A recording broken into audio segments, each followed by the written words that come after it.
Why don't we see more monoblocks? This question comes from Miklas in Portugal. Are there sonic benefits from using separates and monoblocks? Why is it that we don't see separate mono DACs and preamps to maintain the channel separation from start to finish? Is it a cost-effective choice, or are there no justifiable benefits? Thanks for your time and good luck with your company. Why, thank you. I appreciate it. Use all the luck we can get. Yeah, the simple answer for those who like simple answers and want to just move along and not hear all the ramblings. Yeah, I mean, it's, with the exception of the preamp, it is definitely a thing of cost. Each chassis that, you know, we put it in, even a small chassis like that, these are expensive.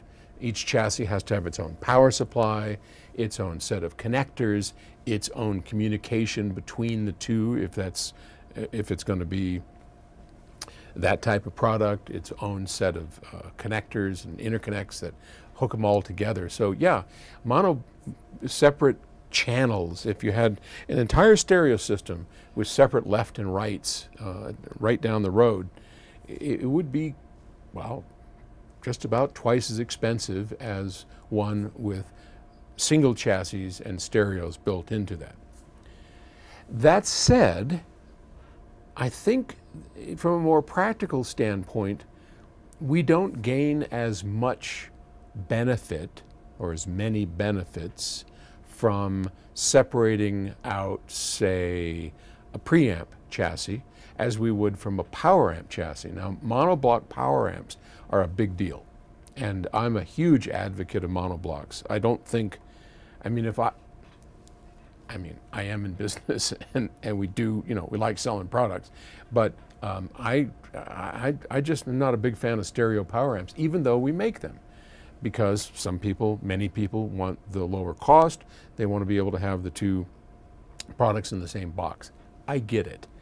But over the years, over all the many products that we have made, no product has benefited more from separate chassis, in my experience, than monoblock amplifiers. Amplifiers are big, they're powerful, they really benefit from separate power supplies, and in order to do it right, you almost need two chassis for power amplifiers. But now let's take a preamp. So preamps are low-level signal devices that control the volume and the input switching and then give you some kind of gain so that the source that you start with, a CD player, a vinyl turntable preamplifier or tape recorder, whatever you have for a source, can have its volume adjusted. You can select which source you want, and you can have an interface with rising and falling gain to connect to your power amplifier. Now, a two chassis preamplifier would probably have definite benefits to it, and I bet it would probably sound better than a stereo, but only marginally so. And that's where this diminishing returns notion that we talk about a lot on these videos comes into play.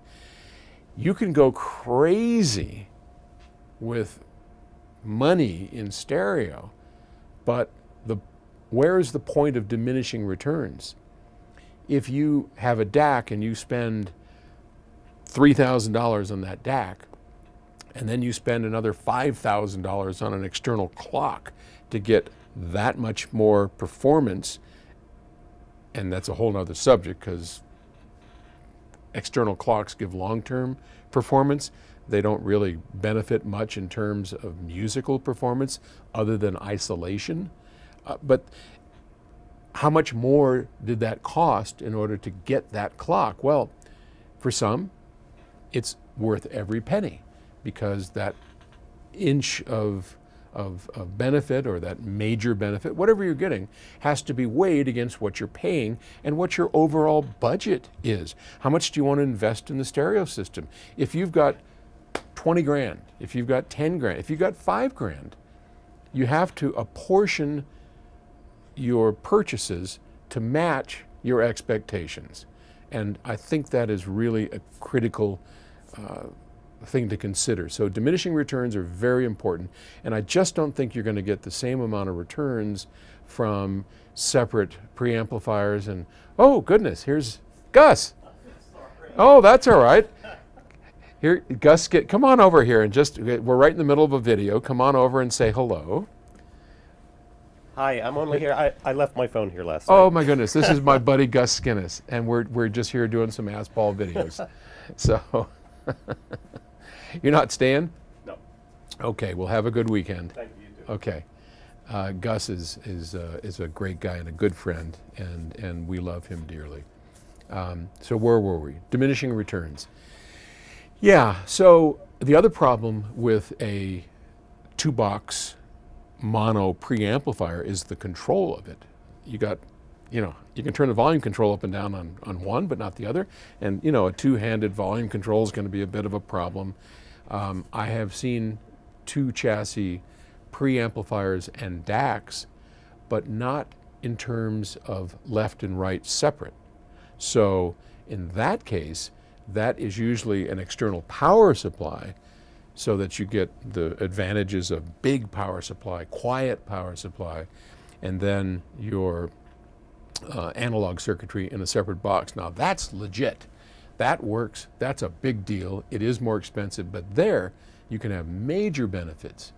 But I question how much benefit you're going to get from dual mono preamplifiers and DACs. Some, yes.